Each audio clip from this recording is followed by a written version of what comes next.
So I just saw a video of the new Rebel 500 and dang man, Honda done up the ante.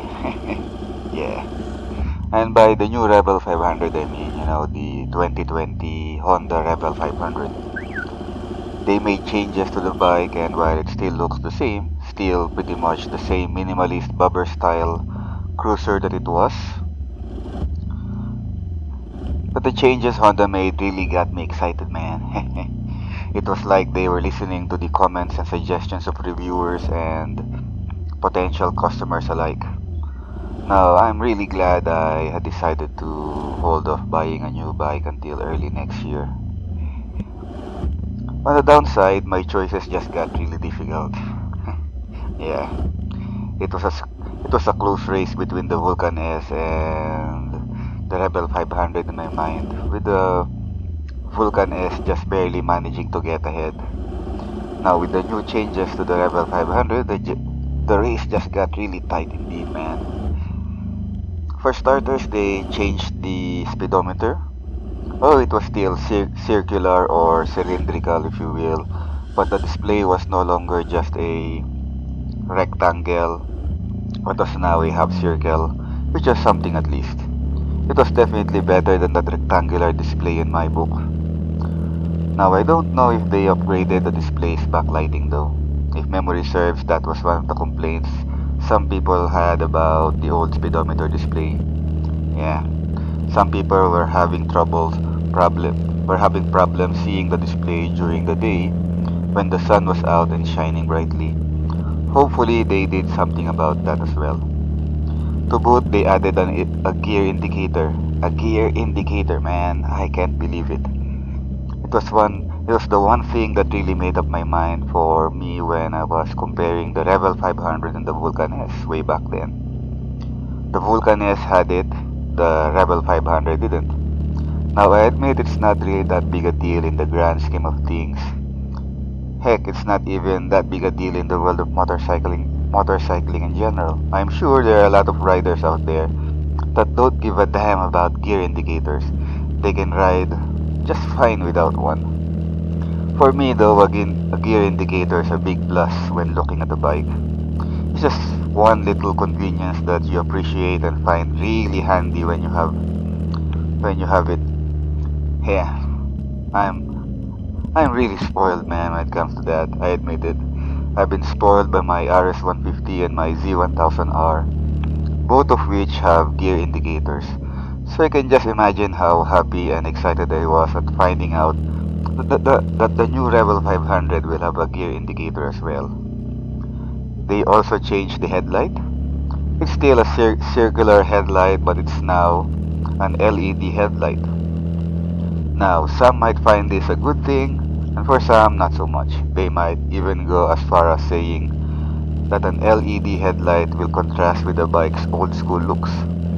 I think it's good though, a good idea. The Rebel 500 is far from being an old school bike after all. I think it lends nicely to the concept of a modern bike with old school stylings. My only gripe was that they could have chosen a more interesting pattern for the LEDs. They went with the boring 4 LEDs arranged in a square, 2 LEDs for standard lighting and 2 LEDs for high beams. I mean, how square can you get, right? Yeah, square. They also went with LED signal lights. Nice touch, very nice indeed. Yeah, they're gonna go well with the new LED headlight, no doubt. I've seen the LED headlights on the new Click 125 and Click 150 scooters, and if they were anything like those signal lights, then the Rebel 500 just got even cooler indeed. Yeah. The same goes for the rear brake light that many people found so ugly for some reason. I mean, it didn't look great, but it didn't look that bad either, at least to me. Yeah, it was okay by me. Yeah, gone was the boxy rear brake light replaced with an LED one. It was still rectangular rather, but it was more rounded now. I liked it. It looked good. I mean, I'm sure many people will agree, particularly compared to the old brake light. And lastly, the new Rebel 500 was equipped with a slipper clutch, something the Vulcan S didn't have if memory serves. No doubt this would go some ways in giving one a better riding experience, and that's always a big plus in my book. Yeah. And that's about it for the new 2020 Honda Rebel 500.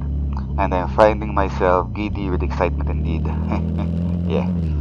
I can't wait for Honda Philippines to bring this model in next year, which isn't really that far off when you think about it. Yeah, it's just around the corner. Now, some people might look at this list of features I just covered and find themselves chuckling and saying that it's not really that big a deal at all. I mean, that it's still the same bike. That a pig, still a pig, no matter how many ribbons you put on it. But it's these little things that can go a long way selling a bike. You don't have to you don't have to change those things as they are already there on the bike when you get the bike. I mean, take me for instance, back when I was comparing the Vulcan S and the Rebel 500, it was these little things that pushed the Vulcan S just a little ahead of the Rebel 500. Yeah. Well, that's it for now. Thanks for watching and listening. Until next time then.